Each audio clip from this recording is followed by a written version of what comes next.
for the Level 2 MVQ Certificate in Spectator Safety Introduction video. My name is Mike Payne. I'm going to be your tutor throughout this course, and also I will be the voice that will be on these recorded videos that you will receive. Now, you would have received this intro in conjunction with Liverpool Football Club and Carlisle Support Services, who will be delivering your training in order for you to go through the process of achieving your MVQ. So, let's have a look at what this MVQ is actually all about as a bit of an introduction. Well, first of all, the idea behind this MVQ is it's the industry standard for individuals that are working at events that include stadiums, festivals, concerts, anything along those sorts of lines. It's become the industry standard. So this qualification will enable you to achieve that certification and has an aim and objective from the outset. So the aim is to provide the knowledge and understanding for individuals, as in yourself, that are working or wishing to work within the events industry. I'm aware that some of you are currently working or have not worked before. This is designed for everybody. And the objective of the qualification is to learn the role and responsibilities of an event steward. We will talk you through exactly what the roles and responsibilities of an event steward are. So, how do we do that? Well, it comes in 6 mandatory units. Number 1, prepare for spectator events. This includes turn up for work, your briefings, your registration, your high-vis jacket. It covers that entire first process. Number 2, control the entry, exit and movement of spectators at events. This is obviously ingress and egress. So when people come in, asking for tickets, that type of thing. Number 3, monitor spectators and deal with crowd problems.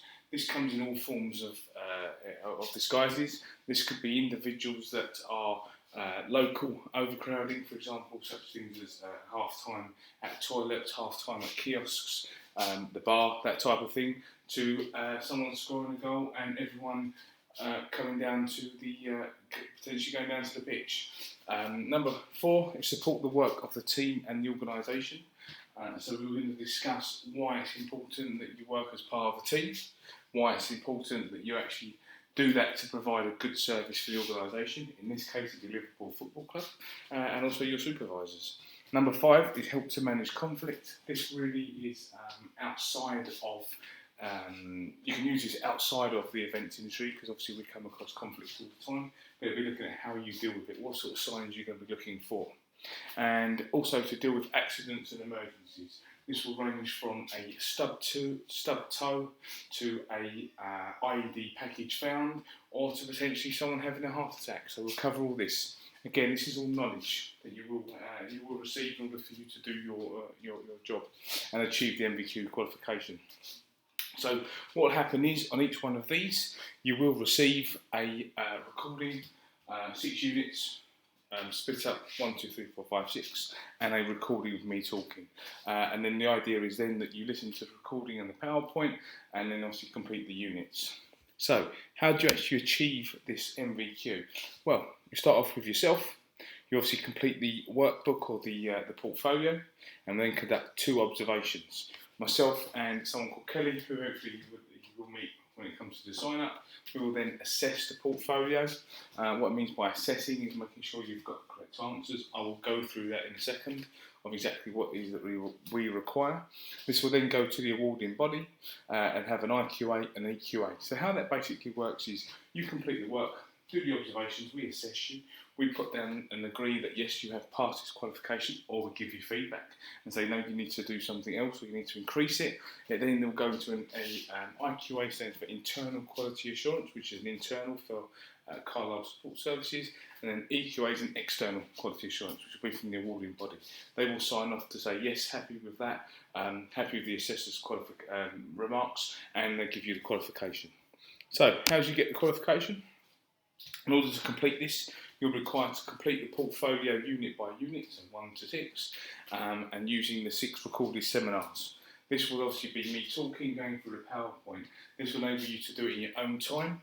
Once you've done that and you've completed the portfolio, you will then be requested to send it to us. Now, you can get the portfolio in 2 forms.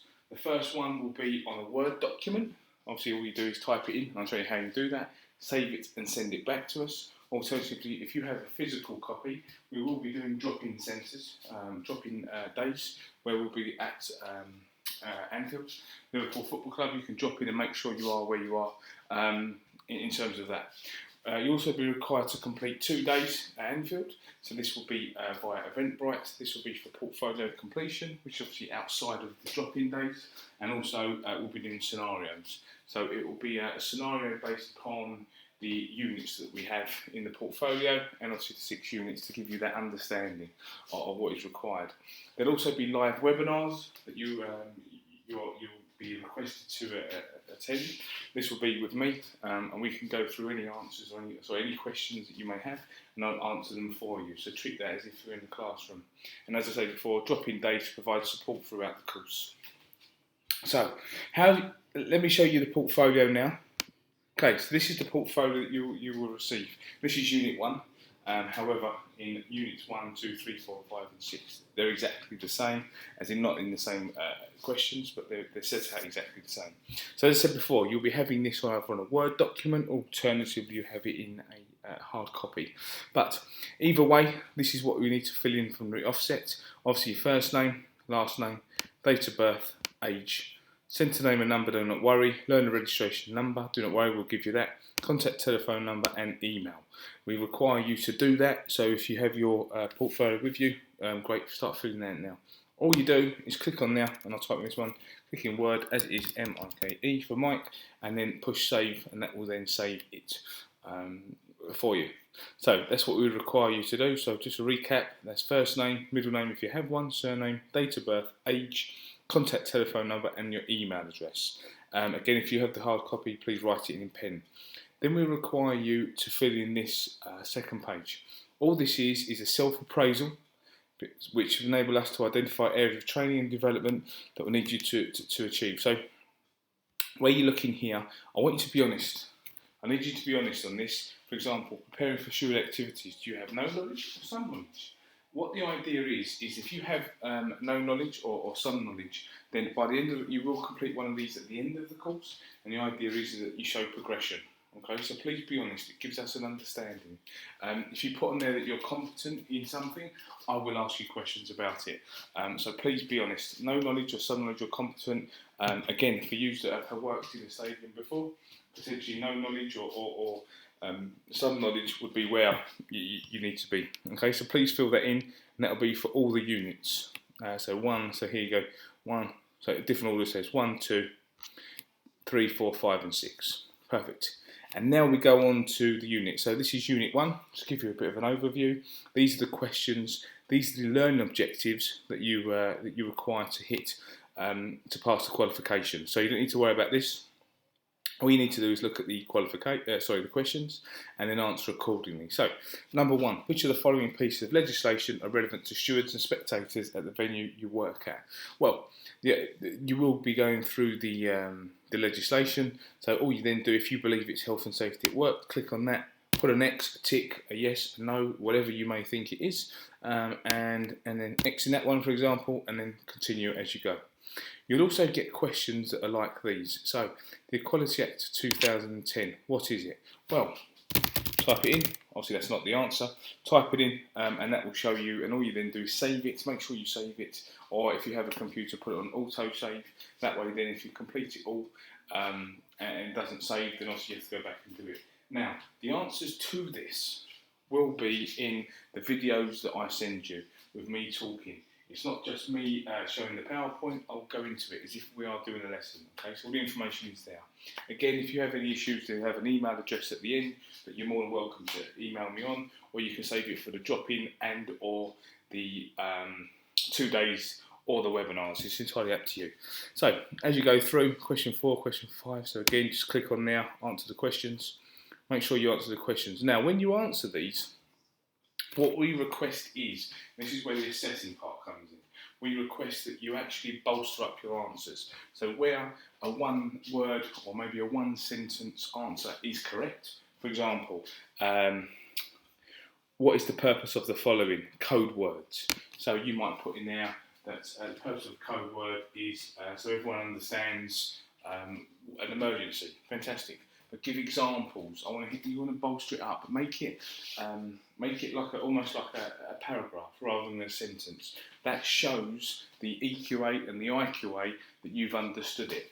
Now, obviously, by just putting in that answer is sufficient, but they will send it back and say, well, how do I know that person? Give me an example. Give me an example of what that may be. Okay, so make sure you bolster up these questions. Obviously, this is what I'm here for. Once you send and you save it and you send the Word document back to us, we will say yes or no, or bolster it up a little bit. Alternatively, when you do come in for the 2 days, we'll look at your portfolio and say, no, add a bit more into there, and we'll go through it. You're not on your own on this. You'll have an email address at the end of this video that you can email me on, and then I will answer back in respective questions. If there's anything that I feel, say for example, I get 2 or 3 questions about the same, we will then do a webinar, which will go on a computer, and I'll answer that question for you. So as you keep going down, there we go, there's all the questions. A lot of this you may already know, but obviously it's there, and it'll be in the video of me talking in that one. Now, you will have, and we are doing practical scenarios when I see you at Enfield. These dates will obviously be released depending on obviously what cohort you're on and your availability. But you are mandatory to arrive or to attend on these 2 days. However, there are scenarios in the workbook. So what this basically means is there'll be a scenario, which is this one here, and there'll be a little narrative on the bottom. So the match has 10 minutes to go, etc., etc. So what you need to do is, when you answer these questions, for example, in this, there is one in Unit 5 and Unit 6 as well, I believe. But where you have here, is it hidden, yes or no? Well, the answer has got to be relevant to this, okay? You cannot just put, okay, no, or yes, why is it? So, hidden, is it hidden? So let's read this narrative. He states that a suspicious individual seemed to be rummaging in a large blue holdall for several minutes, but he then left it by the gate. So, using the HOTS procedure, which obviously we will cover in the recorded message. Hidden. Is it hidden? Well, no. If so, how? So obviously it's not hidden. So why is it not hidden? It's not hidden because it was left by the gate. If it was tucked behind a bin or something, that's what's meant by hidden. Okay, but obviously the HOTS procedure we will go through in the actual teaching. Okay, and obviously confirm and clear. So again, like I said before, you'll have the answers or you'll have the information on that recorded PowerPoint, which will then translate into that information. That's all we require from you. But remember, bolster up your answers. That's it now in terms of that as an introduction.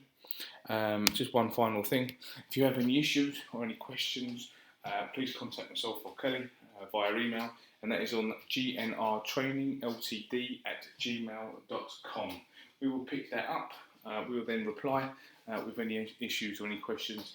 When you do reply, if you could put your telephone number at the bottom of it, if there's any issues or it's a long-winded answer that we need to give you, we will give you a call. So just repeat that. Obviously, any issues, please contact myself or Kelly, and that's on gnrtrainingltd@gmail.com.